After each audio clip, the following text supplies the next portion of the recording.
Hello student. आज इस lecture में रोटेशनल डायनेमिक्स के बारे में पढ़ेंगे। घूर्णन गतिकी। रोटेशनल डायनेमिक्स में आज ये एंगुलर मोमेंटम के बारे में पढ़ाई करेंगे। कोणीय संवेग, क्लास 11th।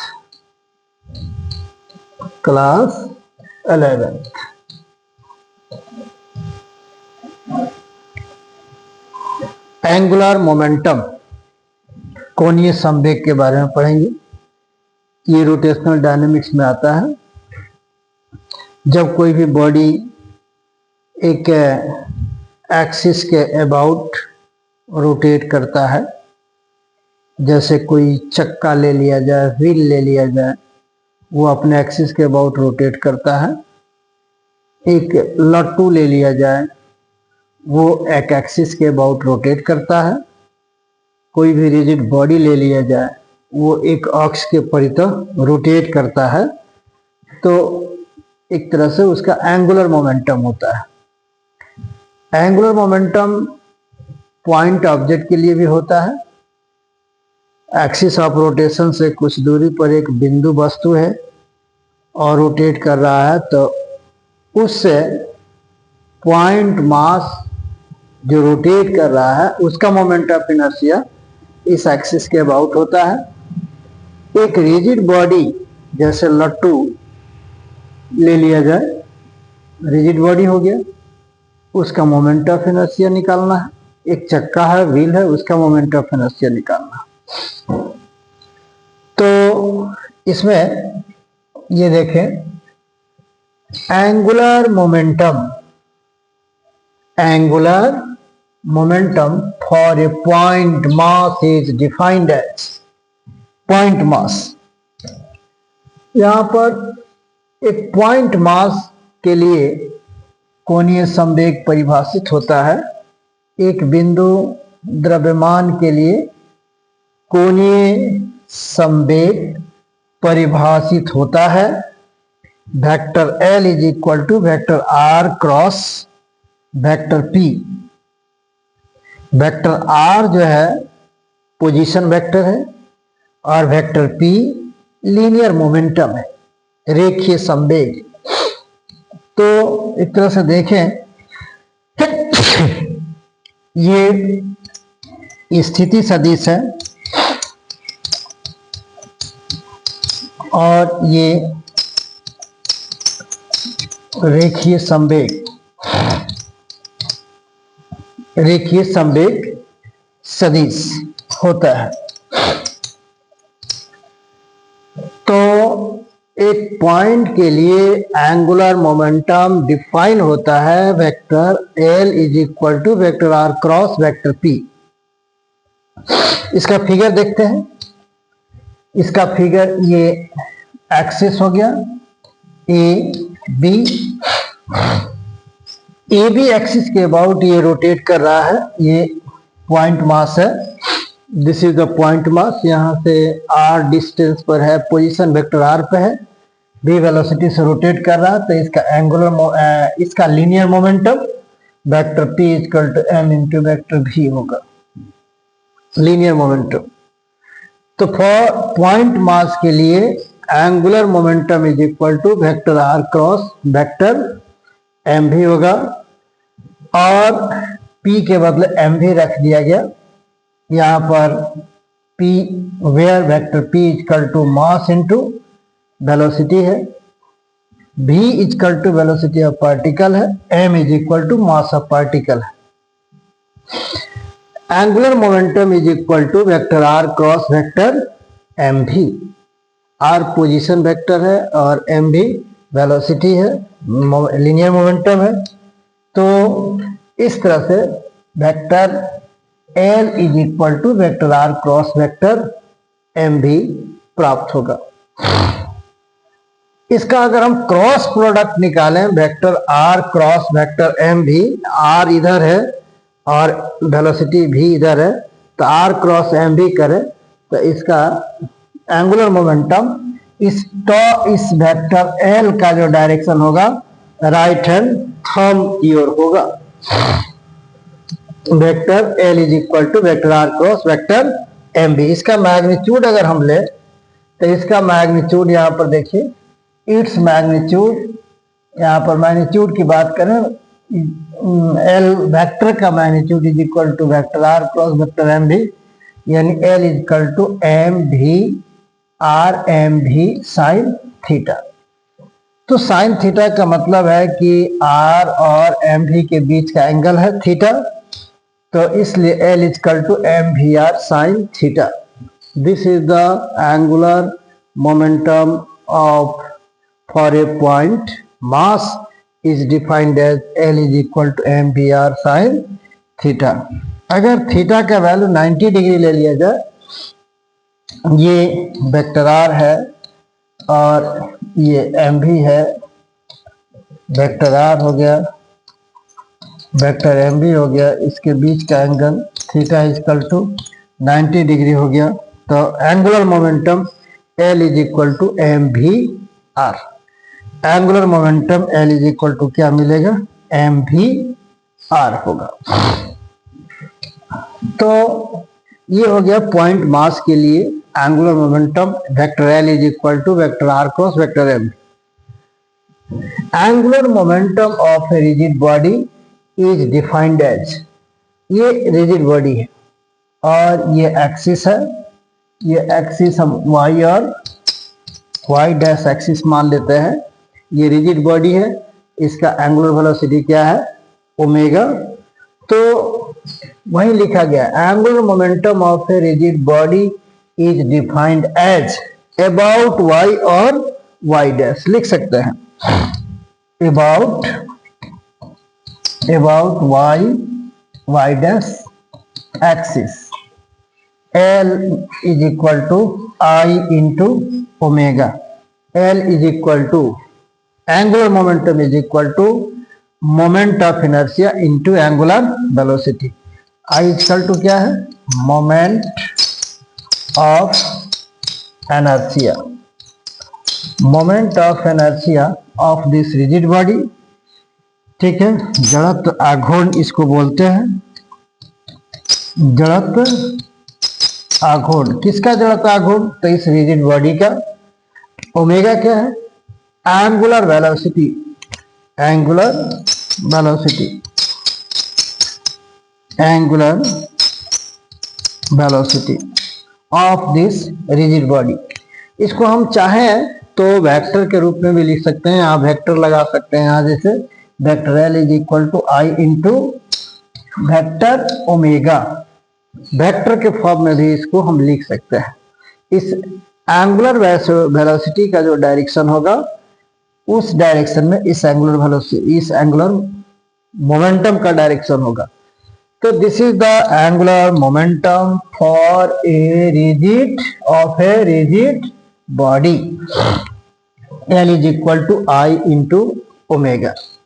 तो एंगुलर मोमेंटम वेक्टर क्वांटिटी है, इसका यूनिट आप I से यूनिट निकाल लेंगे, ओमेगा से निकाल लेंगे, ये प्राप्त हो जाएगा।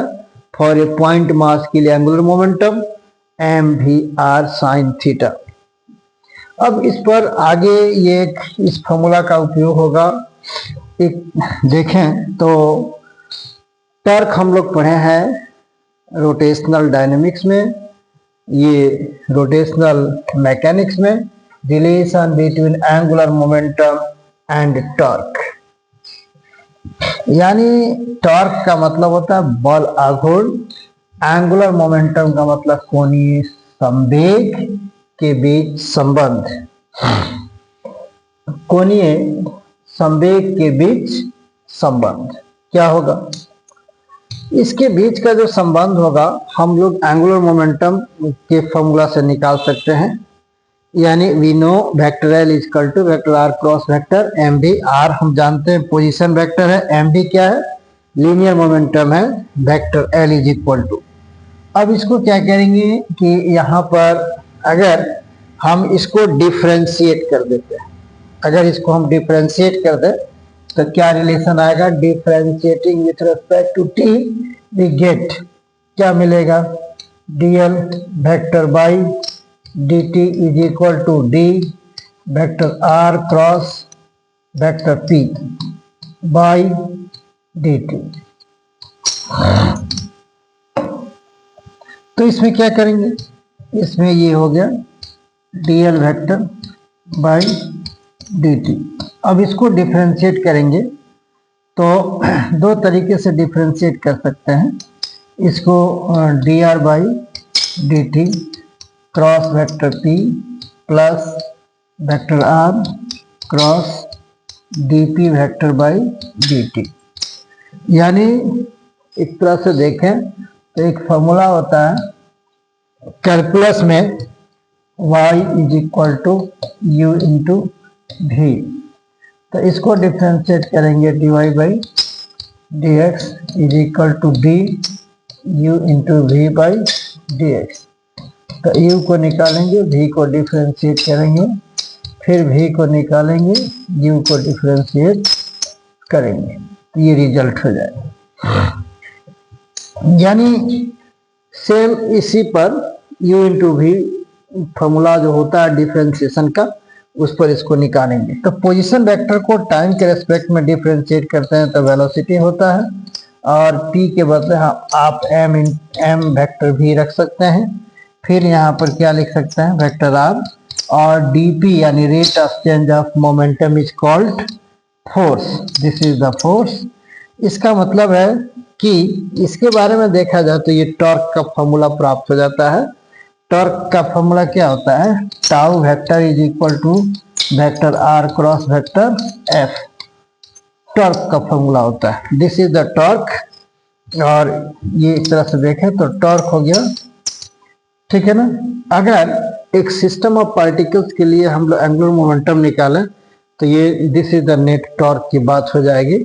और यहाँ पर वेलोसिटी और वेलोसिटी का क्रॉस प्रोडक्ट है, इसका मतलब है कि क्या हो जाएगा, जीरो। अब फिर यहाँ पर लिख सकते हैं torque, this is the total torque, और इस total torque is equal to external torque, ये हो सकता है। इस तरह से d vector L by d t. अब हम बात करें यहाँ पर d L vector by d t is equal to क्या प्राप्त होगा, यहाँ पे ये एक्सटर्नल टॉर्क के इक्वल है, this is the external torque is the net torque, और ये एंगुलर मोमेंटम और टॉर्क के बीच का relation, this is the rate of change of angular momentum is equal to external torque, that is net torque. इसको बोल सकते हैं कि ये क्या है, नेट टॉर्क है। कुल बल आघूर्ण, कुल बल आघूर्ण, इस, ठीक है। तो this is the relation between angular momentum and torque. अब हम आगे चलते हैं, यहाँ पर कंजर्वेशन ऑफ एंगुलर मोमेंटम बहुत ही इंपॉर्टेंट है। कोणीय संवेग संरक्षण, कोणीय संवेग का संरक्षण सिद्धांत, कोणीय संवेग संरक्षण का सिद्धांत, कोणीय संवेग संरक्षण का सिद्धांत क्या है, कोणीय संवेग संरक्षण का सिद्धांत क्या है। तो एक तरह से angular momentum of a system of particles same कैसे होगा, कंजर्व कैसे रहेगा। तो dl vector by dt is equal to external torque, ये तो हम प्रूफ कर चुके हैं। If external torque that is net external torque acting on the system is zero, यदि इस नेट टॉर्क का मान अगर हम लोग जीरो करें जो सिस्टम पर लग रहा है, तो देन तो क्या होगा, यदि इस एक्सटर्नल टॉर्क को हम सिस्टम पर लगने वाले जो टॉर्क है उसको हम जीरो करें तो dl by d t is equal to zero. इसका क्या मतलब, इसका मतलब है कि L जो है यहाँ पर क्या है, कांस्टेंट हो जाएगा। dl by d t equal to d c by d t, dl by d t का डिफरेंशिएशन क्या हो गया, 0, vector L is equal to constant. यानी एक तरह से देखें तो angular momentum remains the constant, angular momentum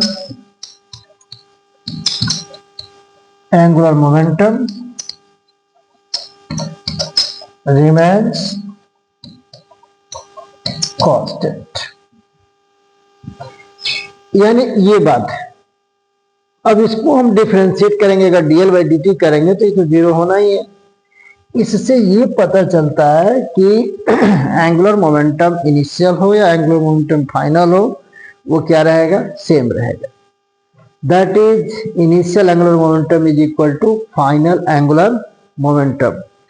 hence in, इसको अब आप लिख सकते हैं कि hence in absence of external torque, hence in absence of external torque the angular momentum of system remains constant, then it is called conservation of angular momentum। तो इसी को क्या कहेंगे, कंजर्वेशन ऑफ एंगुलर मोमेंटम कहेंगे। यानी एक तरह से हम समझ सकते हैं कि यदि बाह्य बल आघूर्ण के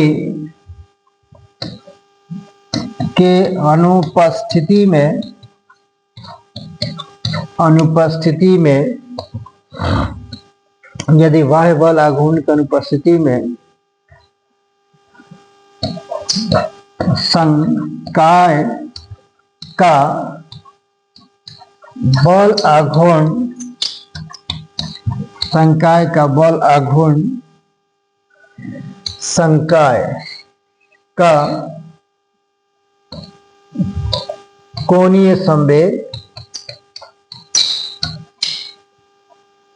कोणीय संवेग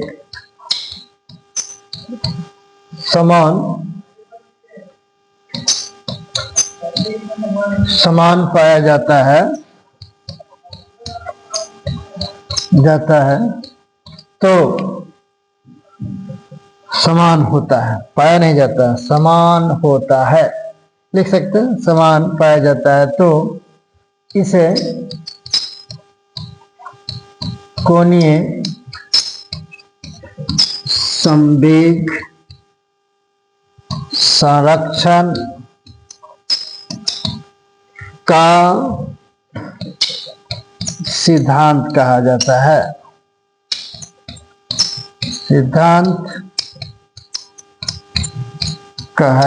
है।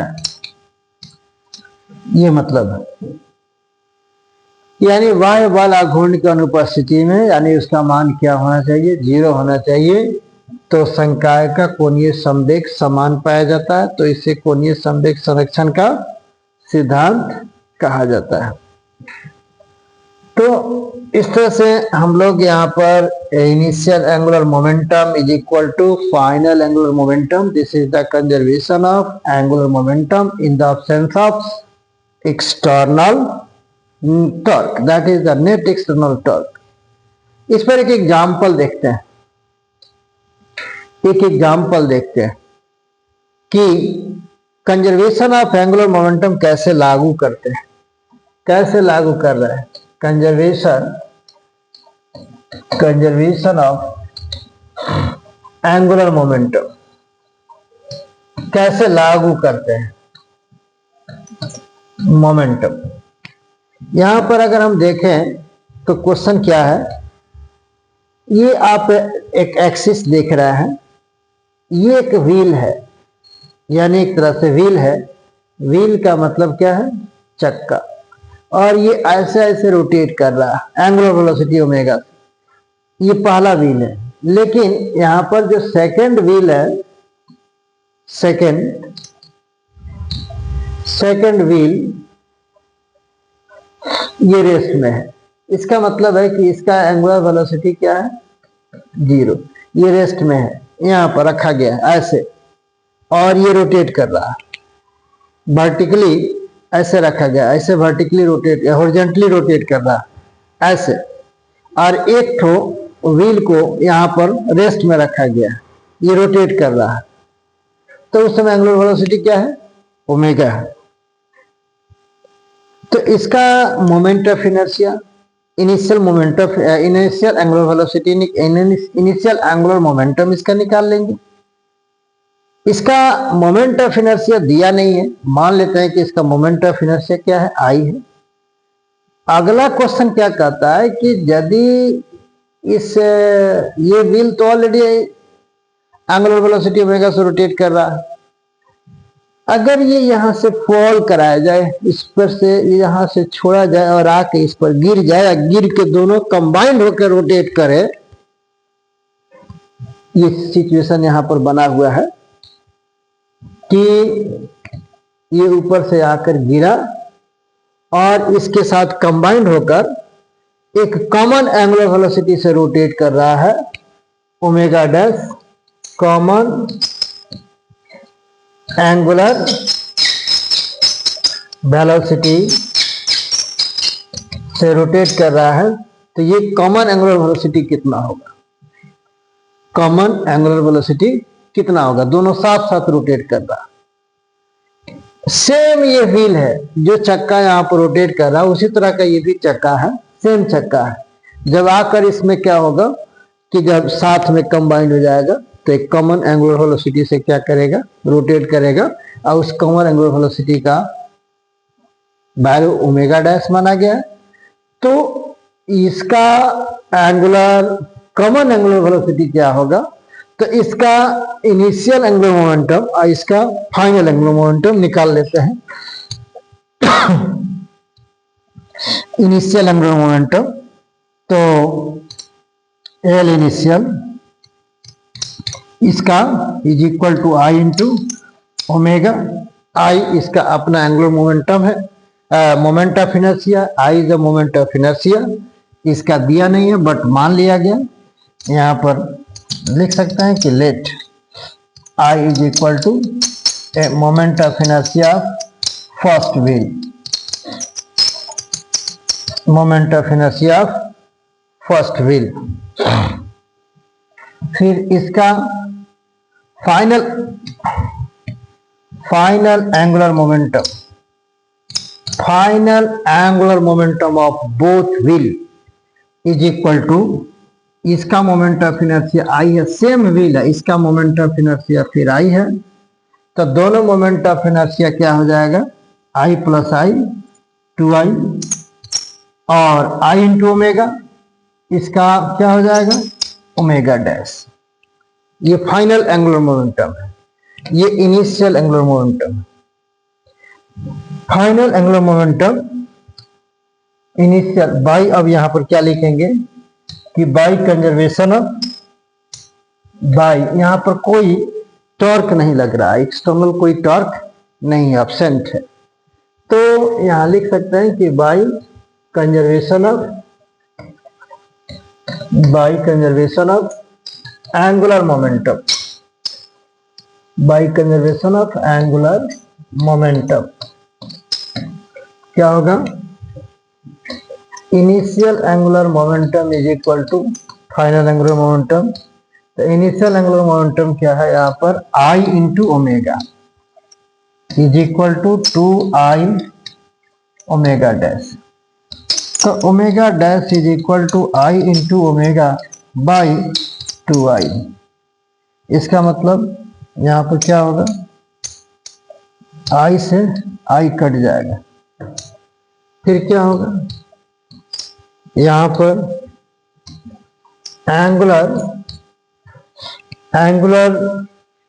Common angular velocity is equal to omega by 2। This is the answer. यानी जो व्हील है उसके साथ चिपक गया तो उसका, उस व्हील का एंगुलर वेलोसिटी जो होगा पहले के एंगुलर वेलोसिटी का आधा हो जाएगा। यही आंसर हो गया। तो ये यानी जब फर्स्ट व्हील रोटेट कर रहा था, सेकंड व्हील को ऊपर कांस्टेंट मतलब रेस्ट में रखे थे, तो उस समय एंगुलर वेलोसिटी ओमेगा से रोटेट कर रहा था। जैसे इस पर गिरा और कॉमन वेलोसिटी जब चलना शुरू किया तो इस तरह से उसका मोमेंट एंगुलर वेलोसिटी पहला फर्स्ट व्हील के एंगुलर वेलोसिटी का आधा हो गया। किससे? By conservation of angular momentum से। तो ये रहा एंगुलर मोमेंटम और कंजर्वेशन ऑफ एंगुलर मोमेंटम। और एंगुलर मोमेंटम पॉइंट मास के लिए, एंगुलर मोमेंटम रिजिड बॉडी के लिए, और एक्सटर्नल टॉर्क यदि जीरो है तो कंजर्वेशन ऑफ एंगुलर मोमेंटम लागू होता है। इस पर हम लोग आज डिस्कस किए, फिर अगले क्लास में डिस्कस करेंगे। Thank you.